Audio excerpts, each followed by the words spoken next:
नमस्कार। आज हमारे पास एक कहानी है, यूट्यूब हॉरर पॉडकास्ट शो से ली गई। और ये कहानी है खांडवा नाम के एक गांव की, जहां कहते हैं सूरज ढलते ही मतलब शाम 7 बजे के बाद सब कुछ बदल सा जाता है। जी बिल्कुल। ये कहानी हमें एक ऐसी जगह ले जाती है जहां रोज शाम को 7 बजने से ठीक पहले जैसे जिंदगी थम सी जाती है।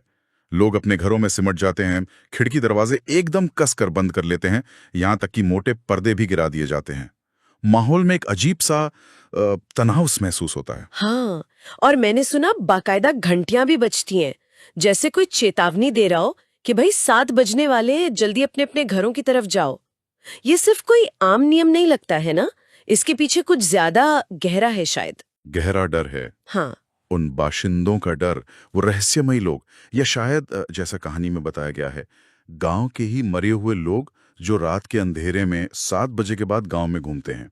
तो आज हम इसी कहानी के हिस्से को थोड़ा कुरेदेंगे, समझने की कोशिश करेंगे कि ये 7 बजे वाला नियम आखिर है क्यों, ये बाशिंदे कौन हो सकते हैं, और ये पर्दों का क्या चक्कर है। कहानी का जो मुख्य किरदार है देव, उसके साथ एक सच में रोंगटे खड़े कर देने वाली घटना होती है।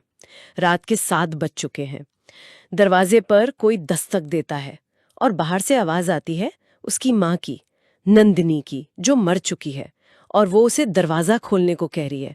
आप सोचिए देव पर क्या बीत रही होगी। बिल्कुल, खासकर तब जब उसके पिता राणा साहब ने उसे इतनी सख्ती से मना किया था कि 7 बजे के बाद कुछ भी हो जाए, चाहे कोई भी आवाज आए, दरवाजा खोलना ही नहीं है। तो फिर वो पर्दे क्यों, अगर दरवाजा बंद ही रखना है? हाँ, यहीं पर पर्दों की अहमियत समझ आती है। राणा साहब देव को समझाते हैं कि ये पर्दे सिर्फ इसलिए नहीं है कि तुम छिप जाओ, इनका असली मकसद है कि तुम उन बाशिंदों को देखो नहीं, उनसे बात ना कर सको, उनके बहकावे में ना आओ। क्योंकि राणा साहब कहते हैं कि ये जो आवाज तुम सुन रहे हो, जरूरी नहीं कि तुम्हारी माँ की ही हो, वो किसी की भी आवाज की नकल कर सकते हैं लुभाने के लिए। और पहले भी कई लोग ऐसी आवाजों के धोखे में आ गए और उनका अंजाम बहुत बुरा हुआ। बाप रे, ये तो बहुत ही डरावना है। लेकिन कहानी में एक और गुत्थी है, एक सवाल जो देव के मन में भी है और शायद हमारे भी, कि जिस रात देव की मां नंदिनी की मौत हुई, उस रात उसके पिता राणा साहब वो कैसे बच गए? वो भी तो गांव में ही थे ना। हाँ, ये एक बड़ा सवाल है, और इस गुत्थी को सुलझाने में मदद करता है गांव का ही एक और आदमी, बब्बन। बब्बन का दावा है कि उसने उस रात सब कुछ देखा था अपनी आंखों से। वो बताता है कि राणा साहब उस रात गांव में खड़ी एक पुरानी वो जंग लगी हुई बस होती है ना, उसमें छिप गए थे। बाशिंदे बस के चारों तरफ थे, चीख रहे थे, चिल्ला रहे थे, दरवाजा पीट रहे थे, लेकिन किसी तरह बस के अंदर नहीं आ पाए। लेकिन नंदिनी, देव की माँ, वो क्यों नहीं बच पाई? बब्बन कहता है कि नंदिनी शायद किसी रोते हुए बच्चे की आवाज सुनकर उसकी मदद के लिए बाहर ही रुक गई थी, और वहीं वहीं वो उन बाशिंदों का शिकार बन गई। जबकि राणा साहब बस के अंदर महफूज रहे। ये बात देव को बहुत कचोटती भी है कि पिता ने मां को क्यों नहीं बचाया, पर बब्बन का इशारा कुछ और ही है। अजीब है, इतने ताकतवर बताए जा रहे हैं ये बाशिंदे, और वो एक मामूली सी पुरानी बस में नहीं घुस पाए।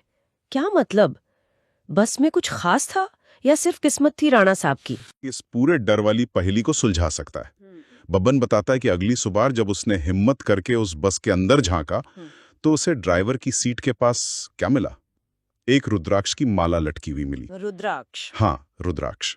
और बब्बन को पूरा यकीन है कि इसी रुद्राक्ष की माला ने उन बाशिंदों को बस के अंदर आने से रोका था, और राणा साहब की जान बच गई। मतलब कोई ताला या मोटी दीवार नहीं थी जिसने उन्हें रोका, बल्कि वो माला। तो क्या ये बाशिंदे किसी तरह की आध्यात्मिक या अलौकिक शक्ति से डरते हैं, या उससे बंधे हुए हैं? ऐसा ही लगता है, बिल्कुल। और इस बात को एक और घटना पुख्ता करती है। कुछ टाइम बाद वही देव की माँ जैसी दिखने वाली जो इकाई थी, वो बब्बन के घर पहुंच जाती है, और बब्बन इस बार जानबूझकर दरवाजा खोलता है और उसे अंदर आने को कहता है। मगर वो इकाई दरवाजे पर, मतलब चौखट पर ही खड़ी रहती है, अंदर कदम नहीं रखती है। दरवाजा खुला है, बब्बन बुला भी रहा है, फिर भी अंदर नहीं आई। क्यों? क्योंकि बब्बन बताता है कि उसने भी अपने दरवाजे की चौखट पर ऊपर की तरफ एक रुद्राक्ष टांग दिया है, ठीक वैसे ही रुद्राक्ष जैसा उसे उस बस में मिला था। ओहो, अच्छा। तो मतलब ये सिर्फ दरवाजा बंद करने या पर्दा गिराने की बात नहीं है। हाँ, असली सुरक्षा शायद उस रुद्राक्ष से मिल रही थी। इसका मतलब तो ये हुआ कि गांव का जो नियम है 7 बजे वाला, वो शायद अधूरा है, या लोग उसका असली कारण शायद भूल ही गए हैं? ये तो कहानी को बिल्कुल ही पलट देता है। बिल्कुल, एकदम। तो इस कहानी के हिस्से से जो मुख्य बात निकल कर आ रही है वो यही है कि खांडवा गांव का जो डर है और शायद उसका जो समाधान है वो भौतिक कम आध्यात्मिक ज्यादा है। ये 7 बजे का नियम, पर्दे, बंद दरवाजे, ये सब शायद उस असली बचाव यानी रुद्राक्ष के सहायक उपाय हों, या शायद एक गलतफहमी पर आधारित हों। असल में शायद कोई अलौकिक नियम काम कर रहा है जहां रुद्राक्ष जैसी कोई चीज उन नेगेटिव शक्तियों को रोक सकती है, भले ही दरवाजा खुला क्यों ना हो। ये कहानी वाकई सोचने पर मजबूर कर देती है।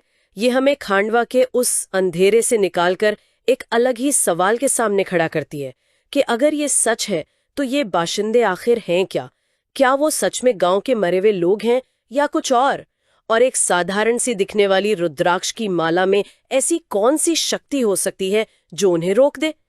ये सवाल शायद कहानी अपने सुनने वालों के लिए छोड़ जाती है, और शायद इसी रहस्य में डर का असली मजा है।